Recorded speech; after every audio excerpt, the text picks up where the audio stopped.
Hi, everyone, and welcome to our first ever North American broadcast of HolzerTime. My name is Lawrence Lamb. I'm the Global BIM Script Trainer over at BIM Object, and our presenter today is going to be Steve Holzer. We're going to be talking about the currency of the built environment, which is digital content. So before we get into that, I'd like to just go over some housekeeping items here. Steve, can you move to the next slide?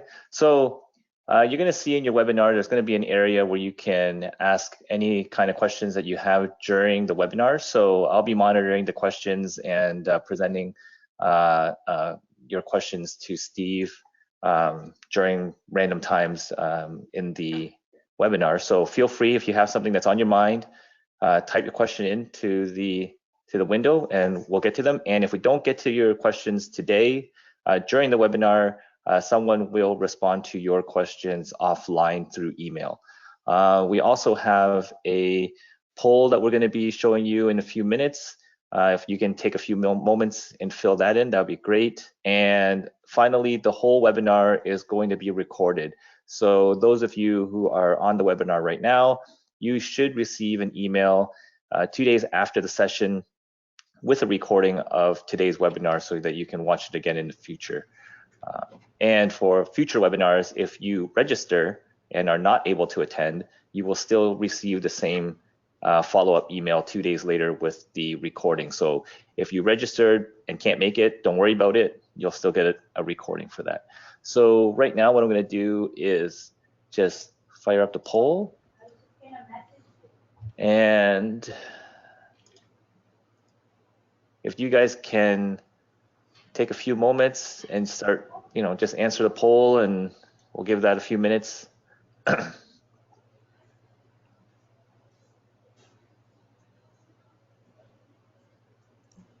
So it looks like we have quite a few architects and designers on this webinar, which is awesome.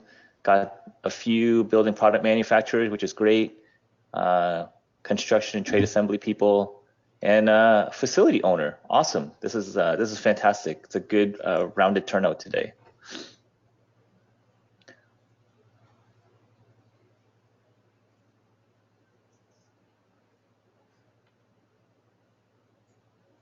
That's great. Thanks, Lawrence. Thanks for getting this kicked off.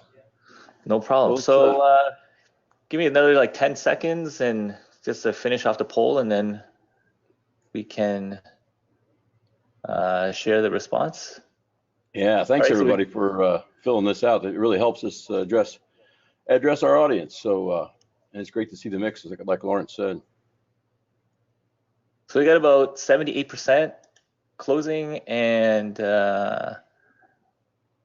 you can see some of the results here. So again, we got quite a few architects and designers, and got a good number of construction and trade assembly people, facility owners, and BPM. So this is awesome. So thank you for joining. All right. Fantastic. All right, Steve, take it away. So when I was putting this webinar together, the challenge to the digital content as currency of the full building life cycle is the full building life cycle has a lot of stops, a lot of pieces, and a lot of parts. So today's talk is really strictly an overview. I had to whittle it back. I had to cut it down, and part of the intention is that I would like to hear some feedback from you folks, through the chat or through the questions, or even in the survey after the end, on particular points maybe are unclear, or maybe you have a different perspective than what I'm going to share with you, because this is meant to be a dynamic discussion, not just a one-sided. Even though it's with hundreds of people on, it's hard to continually stop and so forth. Though Lawrence will be interrupting me when there's something that one of you guys pops in, or gals pops into the question box that's relevant, and he feels like it's going to be something that everybody would like to hear. But we also want to hear, maybe what you think. Nobody else is worried about this. Just drop it in. We'll answer it. We'll get back to you on that. So, but digital product content is really the only continuum through the full building life cycle. It's something that is there from day one, and in a full building life cycle, in some verticals, in terms of vertical markets, let's say, not vertical facilities, but in some verticals, retail, for instance, it may only have a 3 or 5 year lifespan. But then you get into universities and other institutions, it may have a 100 year lifespan. So these are all being grappled with and dealt with, and you'll see later on where we're actually engaging all aspects or all facets of the industry across this, as well as even other kind of unbefore considered parts of the industry. I'm going to go back to the beginning. What is BIM? Because to this day, BIM's been around a long time, and Lawrence actually used this last week in one of his webinars, and it was really telling. So it talks about the visualization or the objects. I mean, it's really cool. We got a brick wall, we got drywall on the inside, we have a window, and those are all really neat. You can see them and the visualization, but that's just a first level of BIM is the visualization. BIM is building information modeling. So the real proof or the real content is in such as classifications and properties, the data. The data is what is absolutely critical. And the data as it applies to every single building product within that full facility. We need the data and earlier rather than later. It's not just for facility management anymore. It's for design and many other things as well. So BIM has given us kind of a new built world order, and there's all different levels or degrees of implementation of BIM. We're still struggling in the industry with other folks, or a lot of folks viewing BIM as a piece of software. And in all honesty, as we'll see in a little bit, BIM is really about the information. That's the key. So with the new built world order, it's always been that, as this Lego depiction shows us, when it came to the assembly phase or the field or construction, it had to fit together. It could no longer be a design intent. It had to go together. It had to work. It had to function together and interact with other pieces and parts of adjacent systems. So they always had to make it work. And to that degree, I think that's a lot of why we're seeing the VDC, the virtual design and construction, and owners' representations pulling together collaborative teams early in, even just outside the requirements phase of a new facility, because it allows all these pieces and parts to kind of be chosen and work together as a complete system, not just an HVAC system, not just a fire protection system, but a building, a functional restaurant or hotel or dorm room. So the adoption of BIM as we know it was largely driven by a lot of the VDCs and the construction folks, because they were having to make it work together in the field, regardless of what they received out of the design and engineering development. So back as I suggested earlier, I grabbed a graphic, and we're just going to go around the circle. This is a real high level 10,000 foot view, macro view of what's going on. And one of the things in the world of changing an industry, which is really what we're doing, we're all participating in the change of this complete industry, is a lot of people say semantics, Steve, that's semantics, by using different words. So I'm going to share with you some of the words that we see globally that are used in different phases and the reasons. And also, I think it's extremely important that we do not continue. One of the challenges, we talk about drawings when we might mean a view of a model. That really muddies the communication. A drawing is something that has to be interpreted. It's a 2D, and it's always open to error, just because as an interpretation, everybody has an opinion. I did a webinar a while back. You guys may have been on it, about communication as the foundation of this industry. When it comes to digital content, it's ones and zeros. It's black or white. It's yes or no. It's not, I think this is what is going on. So not only visually in 3D, but it's backed up with the data and the performance data as well. So in the planning stage, what we're seeing that is needing and consuming the digital contents of building products is even artificial intelligence. And actually, this may be coming even from in the renovation. The artificial intelligence is being used to in many ways to manage systems, to identify systems, even in the whole sequencing and the planning of the facility. Generative design. We've heard a lot about this lately. Generative design, I submit to me, it is kind of a form of artificial intelligence, though it is really focused more on, I'll call it the space planning layer. And there's other versions that go a little further into the process, but organically speaking, it's typically has to do in the early design phases. Virtualization is another huge one. I was at USC for their BIMBOP last week with another colleague here, and we saw a number of large use cases, one being the current Las Vegas Raiders Stadium, another one being the Los Angeles Rams and Chargers Stadium, another one the Lucas Museum. These are just fantastic structures that never could have been really constructed without using digital content. And the virtualization was used, I believe it was on the Lucas Museum. They actually, for the board to approve the design of that facility, they actually brought in 6 virtual reality stations and had the board immersed in experience that new facility to sign off on it as it go forward. So not only are we seeing virtualization, you know, in those levels, it's usually done in mostly for now in the planning stages, it's done what I call surface out. So a lot of the finishes, a lot of the interiors, things like that, even furnishings. Systems engineering, it's another huge one. We get calls, I've gotten a number of them here as the evangelist for BIM Object Global Evangelist all over the world of engineering platforms, cloud-based computational fluid dynamics platforms, other types of virtualization platforms looking for specific manufacturer content because they no longer want their engineers to have to pull down a PDF spec sheet or a cut sheet on a submittal to plug in values of the coefficient of airflow or an STC or anything. That's just not viable in today's world. Cost definition. This is a Holzerism here that I, when I was part of developing the U.S. National BIM standard, I proposed, but I was too late to get this in, that we run through the standard and do a word search and replace estimating with cost definition. Because with digital content, there is no more estimating. Estimating only belongs in a real early feasibility analysis. But beyond that, we have content. We have a digital facility that we can actually extract and query for a 32-story office building, how many drywall screws are necessary to complete that facility. So cost definition is another big place that's happening. And that flows right into procurement and tendering.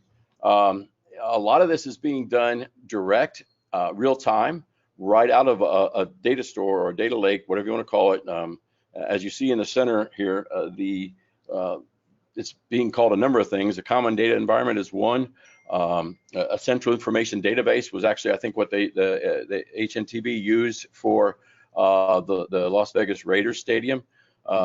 Different firms, it seems, are using different nomenclatures for it, but essentially it's a collection and it's a model and all the embellishments that go along with that to create a complete facility. Something else that's happening that's really changed it from back to when I said vertical, the other use of vertical is vertical in terms of building. You know, in the past, we've looked at a lot of digitalization, primarily engaging the built environment, meaning buildings and facilities. With IFC 5, the newest upcoming ISO standard is not out yet. IFC 5 actually includes horizontal. It includes the infrastructure, the roads, the sewers, the transportation systems, water, life safety. And you've probably heard the terms of digital cities and smart cities, that they're wanting to get that early stage model that understands the loading of that facility in terms of people and requirements for utilities, and set it in their smart city structure. A couple years ago, even Austin, Texas, I was involved in a project down there where they were wanting to be able just to look at how do they plug in a model into their cityscape or their smart city system to understand how it's going to impact transportation.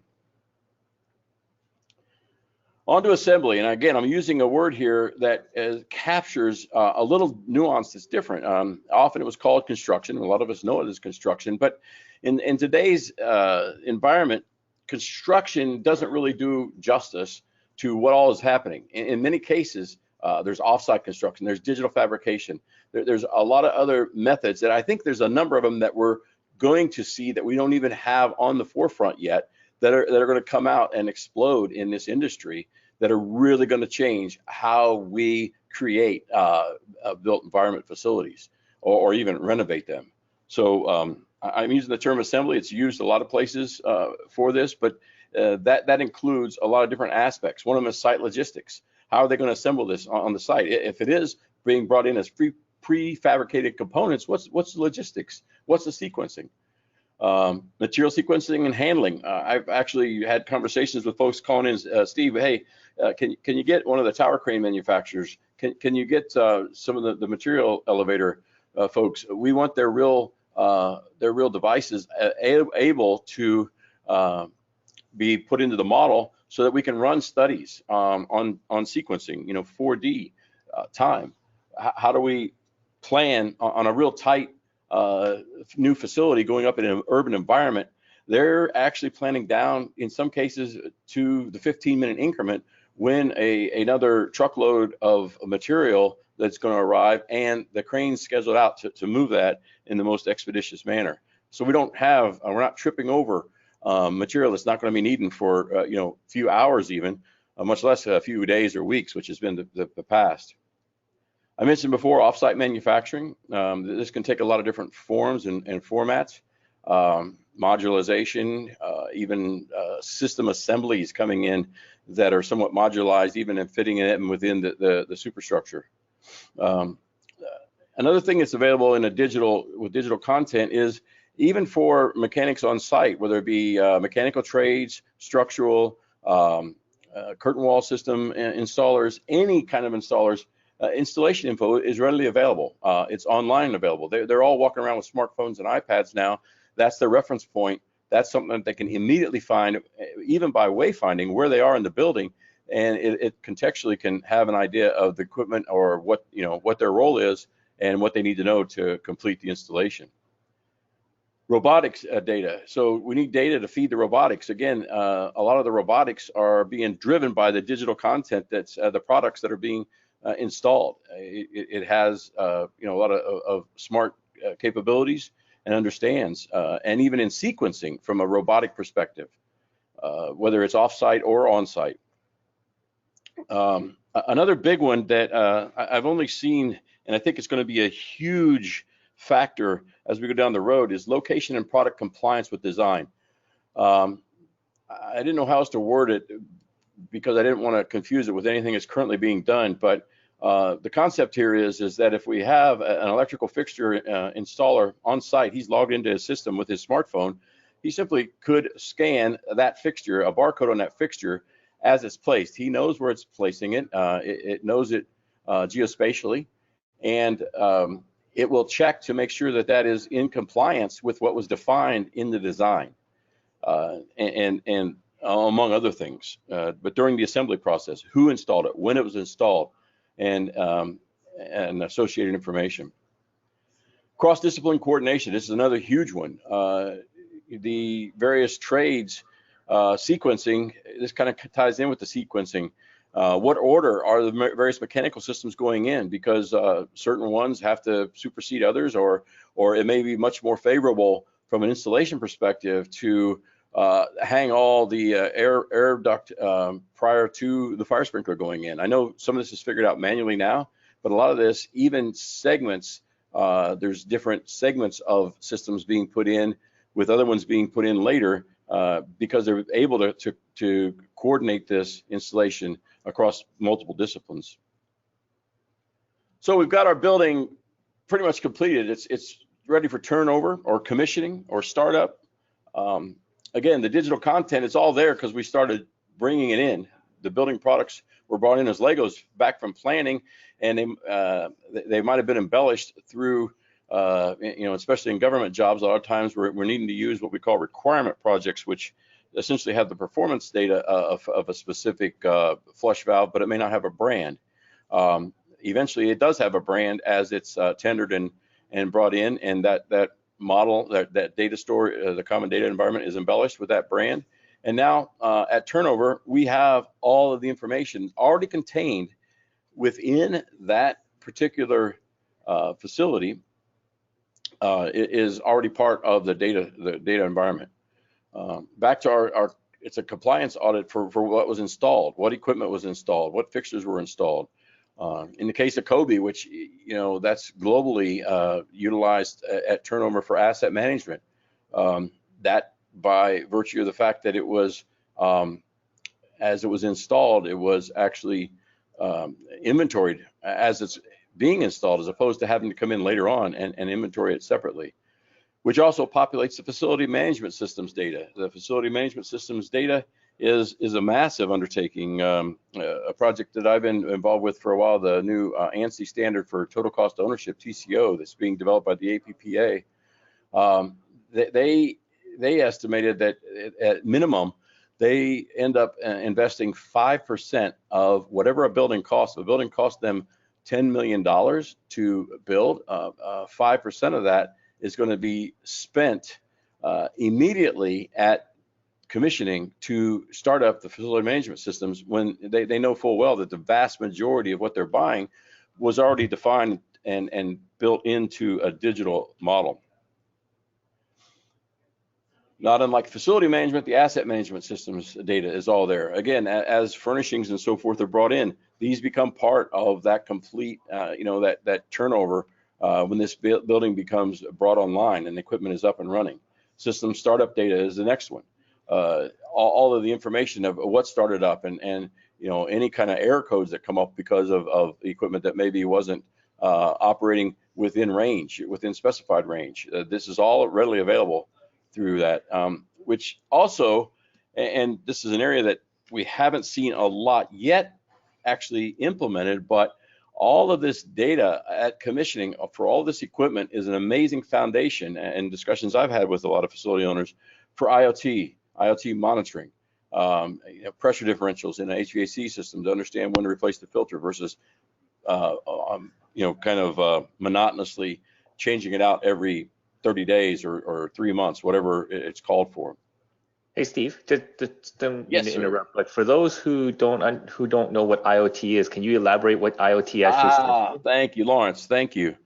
Internet of Things. It provides information out of largely sensors. It can be anything. There are sensors being used in curing concrete even to make sure it achieves its maximum strength. There's sensors used in sound sensors for motor bearings and or heat sensors for motor bearings, that when they're out of a range, it notifies a maintenance man of an impending failure.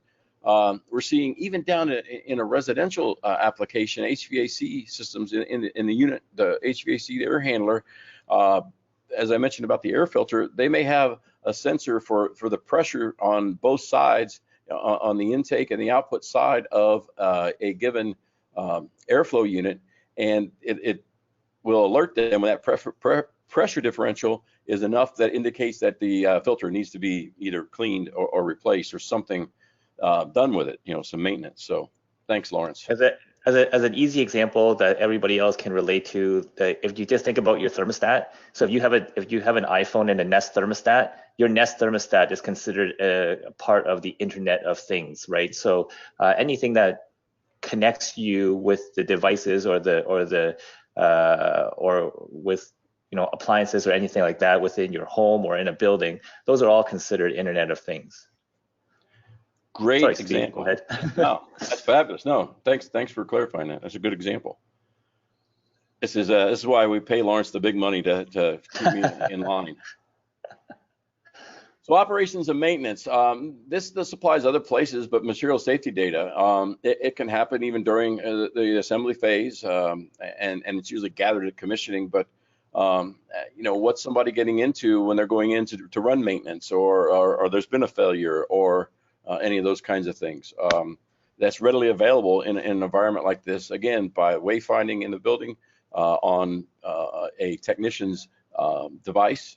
They are able to query, any piece of equipment, any surface even, and see what is involved with that. As well in that, we've already talked about a little bit about IoT and getting signals, but even if not, replacement parts. Those are because of the fact that we have the digital product content within this now common data environment. Again, the technician was called to for an out of range condition on a specific piece of equipment. He's able to query right then and there to see if they have the replacement parts and what they need to do to repair it, as well as consumable parts inventory management. In other words, do they have it in inventory? If it's something that's ongoing, back to the disposable furnace filter, which aren't used that often in commercial these days, but there's a lot of consumable parts that many facility managers in larger campuses and so forth, and buildings, even small retail in a mall, they often will have light bulbs. That's a great one. Less and less now with LEDs, but these are all factors that they have to manage, and they're able to do it with digital product content. Life safety wayfinding. This is another one that we're seeing kind of ties in with the smart cities. One of the reasons that they're asking for these digital models, even tied in with the fire sensing systems. They want to be able to direct a fire crew to a specific area in a specific building if there is an emergency situation, and then they have that material. They know what material is in there, what kind of hazards they may be walking into. Not only that, finding their way through it. As well, it could be something as innocuous as a large hospital campus is challenging for a lot of patients to navigate, and those are all available as apps in some cases now with some of the indoor sensors we have, and able to monitor and manage their way through. IoT sensors and utilization monitoring, we've talked about that. That's again in operations and maintenance. It's optimizing the life of that particular piece of equipment or that particular system often, instead of having just a scheduled maintenance that is kind of an average rule of thumb on something as simple as changing an air filter if that's needed. These make big differences when you're a serial owner that has 200 hotels of 2,000 rooms spread all over the globe. There's a large amount of potential waste that's happening, either in replacing filters too soon, or replacing filters too late, meaning they've paid an excessive amount in energy costs that they didn't really need to spend. Which brings us to the total cost of ownership. This is becoming a science, and with this, as I mentioned, part of the ANSI standard, and I will be having some talks on this as it comes out. Our phase 2 of the standard is set to be released the first quarter of 2020, so that's just 6 months out or so. Facility managers are of these. In this case, it's every university in North America is participating to a large degree. They're not only looking at the first time cost, the install cost, they're looking at the utility bills. They're looking at the opportunity loss. They're looking at the downtime. They're looking at every facet of it. There's a pretty specific formula that is used, and right now everyone has their own. So the standard should normalize it and allow smart choices to be made between brands of a generator, or certain factors and equipment of a backup generator for a football stadium or a hospital. So watch that. That's going to become very important on the data of digital products. The content. They're really looking at this heavy. So let's move to in the continuous circle anyway. Renovation, remodel, reuse. Often we've been hearing about the digital twin as existing conditions. One of the ways to harvest the value of that digital twin that was used, it was actually created through the other processes and used in operation and maintenance, is no longer to harvest existing conditions at a renovation. Or you're going to have to go out in the field and do field measurements or even a scan. Now, obviously, for existing facilities, that's what's happening. That's how they're being brought into digitalization. They're being scanned in a number of different ways. So that's what I call, a bridge technology. It's bringing existing stock that was built pre-digital anything. How do we get those? Because sure, we build a lot of new buildings every year, and that's great that they're all digitalized. But wait a minute, what about the other X percentage, which is by far the vast percentage of buildings that are out there already standing that were built with literal paper drawings and literal paper maintenance books. So redesign being done in AR. One place that is really big is in tenant finishes, whether it be a mall that is having retail stores or an office building. They're able to use that existing model. They may, in some cases, depending on what they're doing, strip it out and take it back to a white box to run it out again. They're able to walk a prospective tenant through with a minimal effort and let them see in an augmented reality situation in their existing facility what their offices are going to look like. What's the view out that conference room window? How does it look down that hallway? How do the people interact in the space? I jumped the gun a little bit here. Equipment replacement data.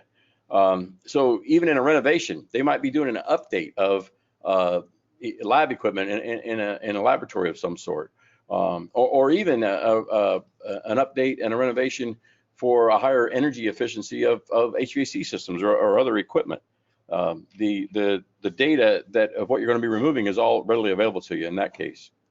Again, back to the hazardous materials. This is a very big cost. A lot of us don't really see day in and day out, but not having that information and being able to mitigate the challenges of certain hazardous materials is a very big risk factor. So mitigating risk becomes a big part of even the digital environment, the digital content, because people can readily understand and access what the inherent risks are. I mentioned this a minute ago about a digital interior refit or white box. This is able to happen nearly on the fly in a real simple situation, but certainly it gives a prospective tenant in any situation, or even back to our board of directors members on a redesign of an existing shell that they're reusing. They can experience that and understand what it's going to be before it's done. Hey, So, Steve, didn't yes, want to sir. cut you off, but we have some Please people do. who are wondering, what is AR? Like, you talk about it, but you don't really define it. So can you help define AR for us, please? I will. AR, augmented reality, and not to be confused with virtual reality. The difference between augmented reality and virtual reality. One easy way in the built environment that I help people understand it is VR is used when nothing is existing. AR is used when you're in an existing facility. So maintenance techs often can use AR to, quote, if you will, have X-ray vision, see in the walls where the pipes are, where the electrical lines are. So augmented reality means that you do see the environment you're walking around in with a set of glasses, like wearing sunglasses. There's all different form factors and devices. And on those, there's a scene imposed of future, what's going to be done. We've even seen that used in the construction phase for like metal stud framing, where mechanics, trade contractors are actually using these devices, though the form factor I wouldn't suggest is optimum yet. They are able to do that, completely frame complete fit outs without using really a tape measure and chalk lines to lay it out, because it's all imposed in the space. So virtual reality, if you've never been in it, it's one of the few things you can do that'll instantly change your life, because I could speak to it. You could look at renderings for days, and it'll never be the same as it will be when you put on a virtual reality immersed device, because it actually immerses you in an environment. So when you're immersed in that environment, you're able to look up and underneath. I could look underneath my desk and actually see what the underneath side of my desk looks like in that virtual environment, even though it didn't exist. So those are used usually when a facility hasn't been built yet. Thanks for getting me to clarify that, Lawrence. Hey, no problem. Another one that a lot of folks don't consider: deconstruction, demolition. There's a lot of places all over the globe that are now requiring, there is no such thing as a pure demolition permit like there used to be. There's actually needs to be reclaimable materials. They got to be inventoried. And decommission the actual equipment. Again, we need this digital content to decommission the equipment and manage that process. Asset disposal that we're in that facility. How's that all managed? Identifying, again, hazardous waste. I mean, I can't tell you where the risk mitigation folks are really looking now and understanding that if in an environment of digital product content, that this is all readily available, and it's a great time savings, cost savings, not to mention life safety savings. Even demolition sequencing. We talked about construction and assembly sequencing. In what order? How are they going to deconstruct that facility? Near our headquarters in Malmo, Sweden, I was over there a few months ago, and it took them a few months, but they actually, there was a 3-story office building that ran almost the whole block. And I couldn't figure out if they were renovating it or what for a while, but they truly were removing the brick. They removed the windows. They removed all the pieces and parts. Then they actually disassembled the structural steel. And it was either recycled or reused. One of our customers at BIM Object, Zella, a very large wallboard and concrete CMU product manufacturer, they even have a process where they're reclaiming their own products in a renovation. And I just read an article on this on LinkedIn the other day. They have what they call big bags that their material goes in, it comes back to their plant and gets reconstituted for reutilization in other products. Okay, Steve, that's all really cool. But how are we going to get there? I don't have a full roadmap of how we're going to get there, but I can tell you what some of the current impediments are that I think we're going to see need to fall, because they're based in how we've always done things. Let's face it, even today, what's not digital is the same way things have been done for 100 years in this industry. And that's never survived that long in any other industry, and it's not going to survive much longer in the built environment. Technology is able to be harnessed and leveraged in ways that we haven't even imagined. One of the things that I see as a current impediment is a design intent. Design intent is left over from the days of drawings. And that is a monstrous liability and catchphrase that everybody hedges their bets on and works to cover themselves on what is design intent. And there's a lot of head scratching. That's one of the reasons I probably don't have hair, among others. But you know, what is the design intent? That to me is always said, you need to read someone's mind, and that doesn't really happen. And there's always a lot of debate whenever it comes up. Well, what was the design intent? So the current models of liability, contractual liability, I hear people say, well, Steve, you don't understand this. This can't happen because, you know, the contracts we're under. I understand that today, in some cases, in most cases, that is the case. But I submit to you, there are going to be ways that those are going to be abolished. There's going to be, because the industry, we have so much that we need to do, and we're spending so much extra money a lot of times in machinations that aren't producing any value. And as has happened in the bookstore business, you know, that's gone away. Paper-based thinking, back to semantics. We're now reaching a point where most middle managers have never lived without the internet. So by default, a PDF is not, you know, a document is not something that they're looking for. They want to query either a model, they want to query a data store. They expect to be able to do that, and that really launches this past, you know, the shuffling papers, no pun intended. Another challenge is incomplete systems as digital content. We at BIM Object, one of our challenges, and I really wish I could find hard data on this, but Steve's best estimation is that we only have about 20% of all building products even digitalized on any platform, and not just BIM Object. I'm talking about the global built environment, you know, all manufacturers. I think there's, while it may be available somewhere, maybe it's in their manufacturing operation or something, it's still not available to the built environment, meaning where it's assembled.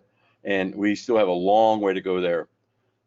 Another challenge, there's a huge amount of profitability from the current chaos. And some people may not like hearing that, but that's the reality. The ambiguity, arguing on design intent, there's a lot of profitability being made there. That's really not value added, and it's really hurting us, not only in dollars, but time.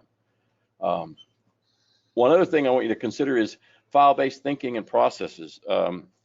Threading is what it's going to go to. With that common data environment, I remember, and a lot of times we get this from designers, that we don't need all those properties in there. I just want to see, you know, what I just got to transmit design intent. It weighs down my model. It makes my model too big. It makes my file too big. That is not going to, in some cases, that's already not a factor, because we're not throwing files over the fence, so to speak. to the next guy or gal. We are all accessing and embellishing a common data environment that is it may have a geometric model. It may have other data stores of other information that's all threaded together. So when I speak of threading, it's kind of like the internet now. We don't store every document. We go out and find it, and it's not much different than that. So what's happening to current processes? Well, like it or not, that's what's happening. We're seeing this more and more. In many cases, it's starting to go underground to somewhat from what we used to see before, where a building owner would commission a design firm, and they worked in a silo and created that design and then handed it off to the contractor that made the largest mistake. It's not going to continue that way. It may. We do still have blacksmiths. I tell people that all the time, but it is an art, and it's really cool, and it's art, and I love iron, but there's no way somebody can be in business making nails today or making car parts in a blacksmith shop. So how do we remain relevant? We digitalize. That's really the name of the game. Apply 21st century principles. One of them I would suggest, and I plan to have a future topic on this, is Industry 4.0.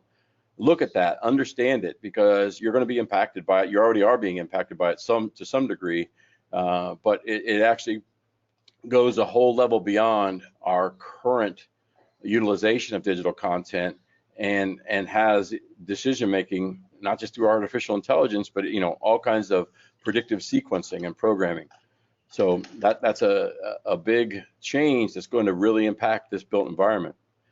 So I pulled one slide out. If you want more information on that, from what I understand, Henrik von Schiele is kind of he's credited with somewhat bringing this to the forefront. There are other books out there that are good. I really encourage you to look at it. But as you can see in his graphic here, bioinformatics, these are things that are actually impacting the built environment, and nanotechnology, neurotechnology, advanced materials. These are all factors that are going to be changing the way we do business in a real big way. Hey Steve, before you're wrapping up. So this is great. Had a couple of questions. So one thing that I wanted to touch upon. I'll leave this up for a minute. Go ahead.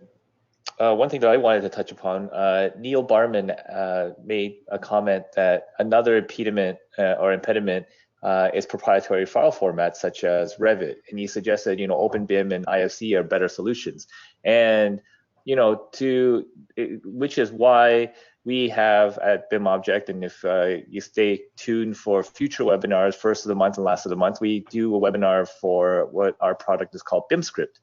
So BIMscript is actually a scripting language based on Rhino, and it allows building product manufacturers to create BIM content, but it doesn't really make open file formats, but it will generate up to 9 different file formats, so the one product will be consistent along 9 different platforms.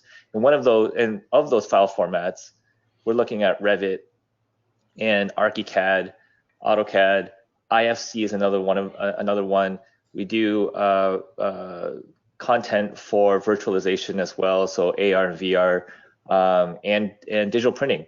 So if you're interested in that kind of technology, we do have a webinar next week on Wednesday on BIMscript accreditation, and then at the last Wednesday of each month we have a webinar hosted by myself on various concepts, techniques, or topics covered for BIMscript. Yeah, but absolutely. Go ahead, Lawrence. Oh, I was gonna say, so that is that. But another question for you, Steve, is Mike Wagner. I want to answer back to his first question. So there is no silver bullet. I think we're still, the industry, the world is still kind of figuring that out. From my understanding, when the internet was first available, we had numerous browsers, and only certain browsers could browse certain sites. And unless you had 5 different browsers, there was a lot of sites you couldn't even go to. We've seen that normalized. It doesn't matter what browser you have now. what flavor you can access that data. To say that's exactly what's going to happen, I don't know, but I believe that through these common data environments that are existing, and right now they might be one-off in large design firms, I think we're going to see some, and the standards help, but they're not the silver bullet. I mean, the only real data standard we have is IFC. It's an ISO standard, and it's, while it's robust, it's meant to be an information exchange and to allow different people to see different disciplines to access different parts of it. I personally don't know that that's the end all either. I think it's yet to be seen, but it's not going to be static. It's going to continue to evolve. So you had another piece of input from someone, I hope. Yeah, we had a comment or a question from Mike Wagner. He was wondering if you knew what the leading AR technology is right now. When we say leading AR, I'll go to what I know, and that is for a while we've been using and playing with, it was kind of a novelty, but it was game engines. And honestly, the gaming industry's had this figured out for a long time. They can put incredibly detailed facilities that you can experience and be immersed in a gaming environment. So I do know that we have, there are Unreal, which is Epic Games. They're one. Another one that is heavily involved in the AEC space now is Unity. Unity is looking to bring their products to the gaming industry, or excuse me, to the building industry, because they see it. And we're also going to see a lot of gamification of the design process, I think, happening again with this transition of the decision makers in this industry never having lived without the internet and that kind of accessibility and that intuitive sort of interaction interface. Did that, you think, answer the question? I think to the best of your ability. Yeah. Don't have all the answers, guys. I really look forward to, I love to be challenged by this, because actually a lot of these I will go through them and go do some research. So hopefully we can have some further topics on this as we move forward. Awesome. It looks like that seems to be it for the questions right now. All right. Well, for our wrap up, we've already had some questions, discussion items. If you want to make sure and receive invites for all BIM object presentations, both by the BIMscript team and myself, HolzerTime, register on bimobject.com. It's free. It'll also allow you to download any content out there for free. You can follow us on LinkedIn for more invites. We'll be posting all the invites out there on the BIM object page on LinkedIn. For the BIMscript ones, they're on the BIMscript page on Lington. So as Lawrence Steve? already, yeah. Go ahead. Sorry, I didn't want to interrupt. There was one more question that just came in. It's Milton, or Ron Milton was asking if you knew what the best workflow for a multi-level building, like big files. Is there like a suggested workflow that they should adopt or that they should look into or anything like that, or anything you can suggest? Well, I can only share with you what I've seen, in my engagements with other, large VDC firms and various conferences I've gone to. And actually, the one was USC this past Friday. When you're talking about building these stadiums that are actually not only an incredible facility but a work of art, a lot of times it's a common data environment. So they might have been using a whole host of different platforms, and so Revit, ArchiCAD, even Tekla, for the structural pieces. If I recall, the curtain wall manufacturer had a specialized system, but they created it and in their own proprietary software. But then it gets embellished that the design, their proprietary IP, if you will, about how they design the curtain wall system is within their own software, but then the end result is uploaded to this common data environment, this model. So I think we're still seeing different firms use different ones. Again, I don't think there's a silver bullet. We're still doing a lot of import and export. It's evolving, but it's evolving very quickly. So I think something will settle out, or a couple, in the U.S. Alone. I had this in another slide. In 1938, I believe it was, there were over 480 automobile manufacturers By 1960, there were like 7. And that became about because of some of the way they standardized and even created supply chains. I think we're going to see the same thing happen in this built environment. There's a great article on LinkedIn that John McManus wrote or shared last week about a house that went up factored out of Japan, and I commented on it, and it came over basically as an IKEA house, but and it went together with major precision. But these are the things that are starting to break down. And a lot of people said, "Oh, well, isn't that like the Sears house, Steve, that you could buy? You know, that came in on a rail car in the 30s or whatever." And I said, "Absolutely." But the difference was there's a paragraph in that article, if you go out and look at it, that really speaks exactly to the digitalization, how they use digital content to optimize every single.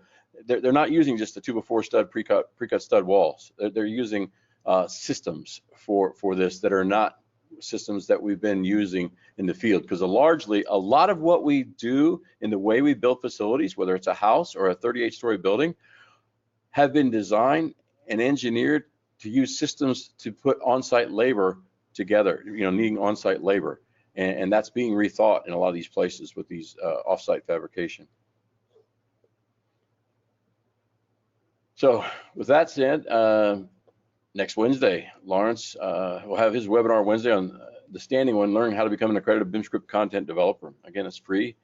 And then I didn't put our topic down. I wanted to see what the feedback was today out of this inaugural launch of HolzerTime. And tell me, what are you looking for? What's and any of you that would care to maybe be on with me, I'm happy to arrange where we can have somewhat of a discussion in one of these too. I do have some of those coming up with some folks I've met. I have a queue right now. So, you know, we're meant for this to be a living and learning thing for all of us. At the end, after we close the webinar, a survey is going to be available, and it's only a couple questions. So please give us some feedback on it. And thanks for helping us deliver more of what you need, because that's what we're here to do, and make a difference in this amazing industry that we all get to be part of and actors in every day. So, Lawrence, if there's nothing else, I think we're ready to sign off. And the recording will be going out to everyone who attended, as well as anyone who registered and did not attend. And feel free to share that link around if you think there's somebody that would benefit from seeing it. I think we are good for questions, and I'd just like to thank everyone for joining, and hope to see you on our next webinar for BIMscript accreditation, as well as every other Wednesday for HolzerTime and BIMscript, any other BIMscript webinar. So thanks for your time, everyone. And again, recordings will be sent out, or the link to the recording will be sent out 2 days after today's session. If you do not receive that email with the link, please feel free to contact Steve or myself. You can, Steve, did you add a email address? Yeah, it's at the very beginning. You guys all remember that, don't you? It's steve.holzer, Holzer, at bimobject.com. And if you have any complaints, it's lawrence.lamb at bimobject.com. So make sure Lawrence gets those. But lawrence.lamb, Lam, at bimobject.com. And I'll add that into our closeout. So thanks, everybody. For those of you in the US, we're off with fireworks. Enjoy your holiday. Take care. Happy 4th of July, everyone. All right. Bye-bye.